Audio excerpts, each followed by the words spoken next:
Pra mim, isso aqui é um exemplo totalmente bugado de que vai acabar com a mente da pessoa que vai ler e vai falar assim: caramba, o que eu vou fazer de fato nesse troço aqui?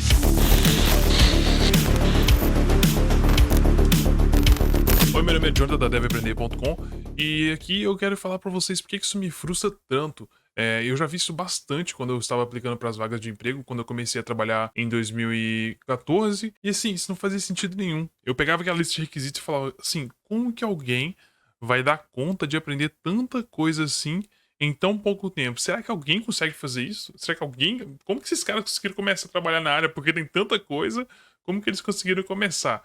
E aí eu fico pensando, né? Quem que montava essas vagas de emprego? Eu acabei descobrindo, eu vou até te contar como que isso normalmente acontece. Mas antes eu queria falar por que que eu acredito que isso ferra com a cabeça do iniciante, porque isso vai dizer e vai mostrar e vai mandar uma mensagem pra ele que, cara, você não vai conseguir uma vaga de emprego porque os requisitos são tão altos que, a não ser que você tenha 24 horas por dia, você não vai dar conta de estudar o suficiente pra ter isso aqui. Mas na realidade, os requisitos passam longe disso na maioria das vezes. Só que o que acontece? Tem sim empresas exploratórias, que eu chamo de empresas exploratórias, que elas querem que o cara seja um gênio, que ele tenha 1000 habilidades e faça tudo e seja pago uma mixaria. Isso, infelizmente, existe sim, mas não são todas as empresas que são assim. Na verdade, eu acredito que a minoria seja e funcione dessa forma. Mas como que as pessoas chegam nessa lista de requisitos gigante? Como que funciona dentro de uma empresa? Eu já trabalhei em uma fábrica de software, e uma fábrica de software tem vários desenvolvedores, vários projetos de desenvolvimento, e os projetos são projetos assim milionários. O dono tá ganhando milhões para poder entregar aquele software dentro do prazo que eles colocaram.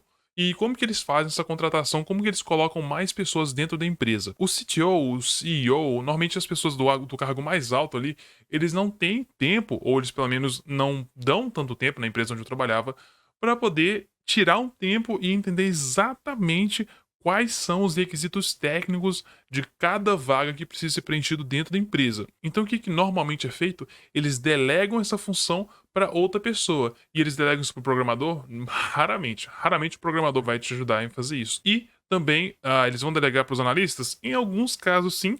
Mas o que acontece muitas das vezes é o que eu acho que é o pior caso, que é delegar a função de contratar programadores totalmente para o RH. Por que isso é um problema gigantesco? Eu não vou nem falar, eu já quero que você dê um pause no vídeo e deixe aqui embaixo no seu comentário por que você acha que isso pode ser um problema. Mas eu vou te falar o que eu acho, qual é a minha opinião sobre isso. Na minha opinião, quando você passa essa função de criar uma lista de requisitos, uma descrição de uma vaga de emprego pro RH, o RH não foi formado, ele não estudou programação, ele não fez um curso de programação, ele não sabe quase nada dos detalhes técnicos e o que significa quando você coloca uma versão de um framework para outro framework, de uma versão antiga para uma versão nova, quando você coloca uma lista de requisitos e você vai colocando ali listinhas de pontos de tecnologias diferentes, como se fosse uma coisa que a pessoa pega em 2 dias. Mas o problema disso é que você vai criar vagas extremamente abrangentes para que, na verdade, quando você for entrar dentro da empresa, você vai exercer uma pequena parte, talvez uma pequena quantidade dessas habilidades que foram pedidas dentro da vaga de emprego. Então, para mim, isso cria um problema gigantesco. Só que eu acho certo culpar o RH? Também não acho certo. Por quê? A culpa é dele que ele tá criando aquela vaga? Cara, na minha opinião, não é. Na minha opinião, isso deveria ser organizado pela pessoa que está realmente precisando que ela tenha o conhecimento técnico necessário para tomar aquelas decisões. E as boas empresas, na minha visão, eles vão fazer isso, uma reunião para definir exatamente e vão envolver os programadoras, porque eles estão ali dentro do ambiente de batalha todo dia para ver o que realmente precisa ter, o que a pessoa que vai entrar ali realmente precisa aprender e o que ela pode aprender na hora, ele não precisa já ter um conhecimento prévio.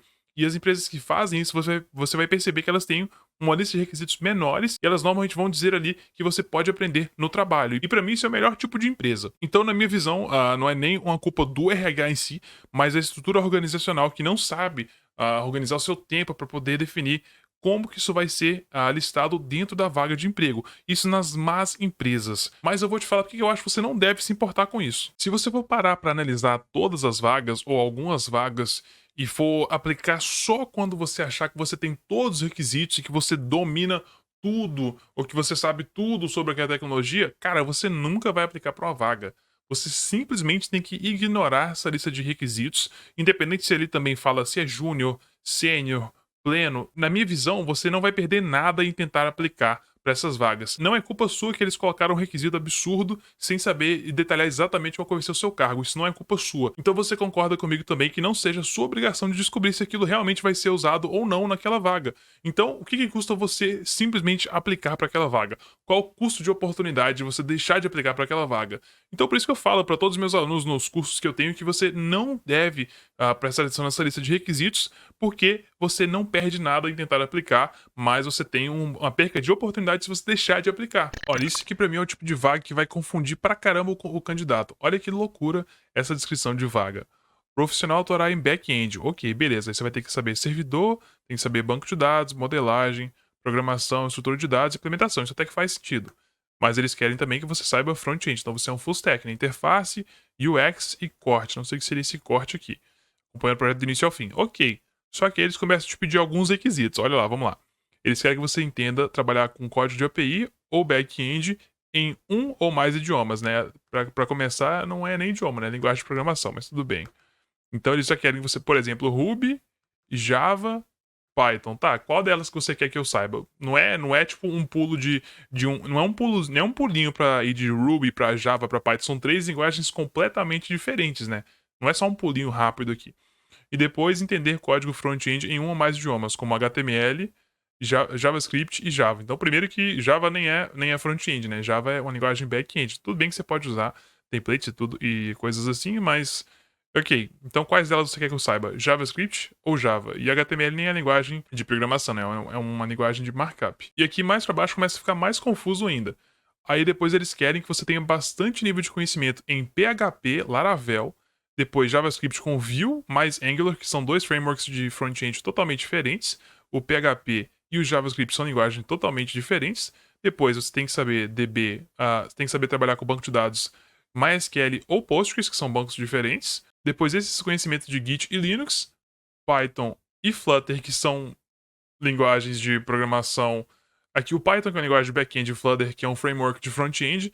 Depois tem que saber também trabalhar com AWS e mais outras questões aí relacionadas ao banco de dados. Então, para mim, isso aqui é um exemplo totalmente bugado de que vai acabar com a mente da pessoa que vai ler e vai falar assim: caramba, o que eu vou fazer de fato nesse troço aqui? Tipo, eu não faço ideia, porque tem 1000 linguagens, 1000 frameworks diferentes. Então, esse é o tipo de vaga que eu simplesmente mandaria o meu currículo se eu tivesse com necessidade, porque assim, não tem como você nem saber qual é o requisito principal que você precisa saber, né? Porque eles colocaram aqui uma lista gigantesca de requisitos e você não vai ter nunca como saber o que eles realmente querem até que você comece a fazer o processo seletivo. Eu já fiz um vídeo aqui no canal falando sobre quando você deve aplicar e quando você vai estar realmente pronto para aplicar para as vagas. Eu recomendo que você veja esse vídeo, eu vou deixar aqui nos cards. Você pode assistir assim sair desse vídeo. Eu quero que você deixe nos comentários aqui sobre o que você achou sobre essa opinião que eu tenho sobre a questão de quando aplicar para as vagas e os requisitos malucos que você costuma ver nas vagas de programação.